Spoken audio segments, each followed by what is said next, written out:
All right, so let's talk about the unauthorized use of land. The unauthorized use of land.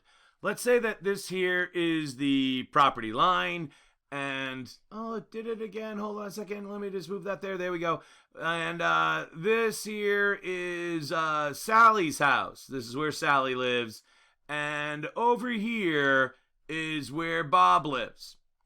Now, Sally has decided to put her shed here. This is Sally's shed. It's just over the property line. It's just over the property line.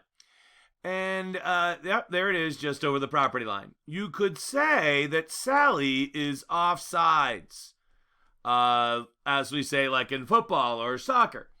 And the technical phrase that we use in real estate is encroachment. Encroachment. Sally is encroaching upon Bob's property. Upon Bob's property.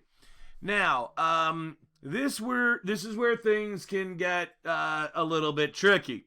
First off, what Bob should probably first do is say to Sally in the most nicely neighborly way, Sally, you're really got to move your shed back, and hopefully they can resolve this like nice neighbors, I hope.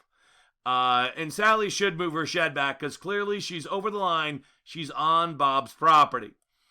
And she might argue, well, visually, this makes sense. And she might be right visually, but the property line is the property line.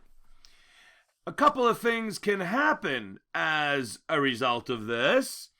The first thing that could happen, if Sally continues to use this property without Bob's objection, in other words, Sally uses it in a manner that's open and hostile, and uninterrupted, Sally could make a claim. Here in Massachusetts, this requires 20 years.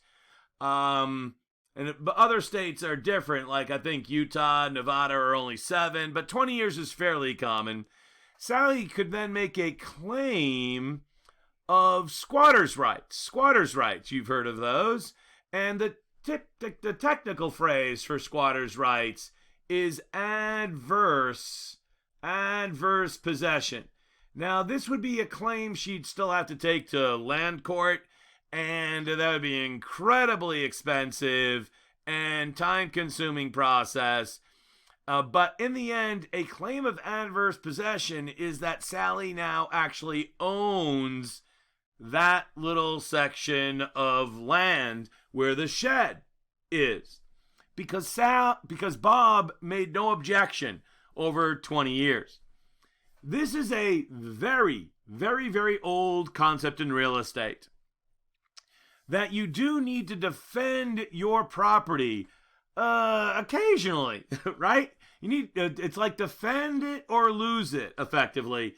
And here in this case here, it's a 20-year window where you gotta defend your property line.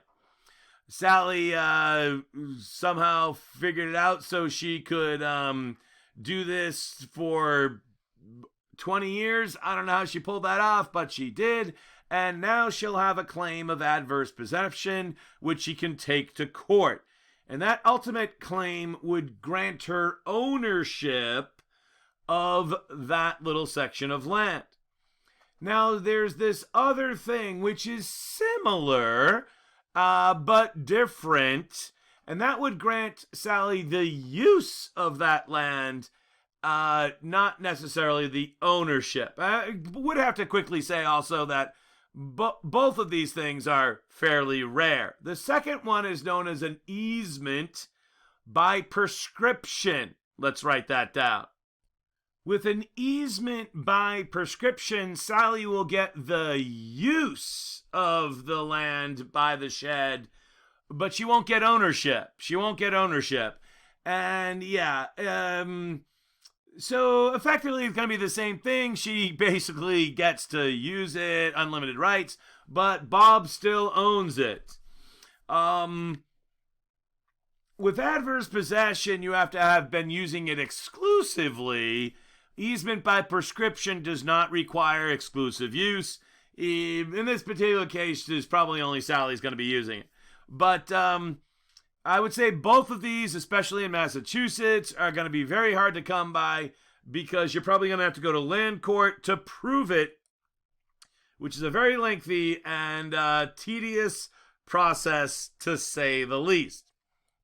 A lot of people kind of get excited about adverse possession. Hey, I can somehow, get somebody's land for free. It's not really for free, because first off, you got to kind of like make the effort to use it in an open and hostile manner over 20 years. And then you got to go to court, which is going to be very expensive. By the way, what does it mean, open and hostile? Well, it's not like you're sneaking over in the middle of the night. You're like, yo, Bob, hey, I'm over here. I'm using your land. Hey, Bal. And you're going to be like up in Bob's grill. So it's not like you're secretly doing it. You're out in the open using Bob's land. And he doesn't stop you for 20 years, uninterrupted.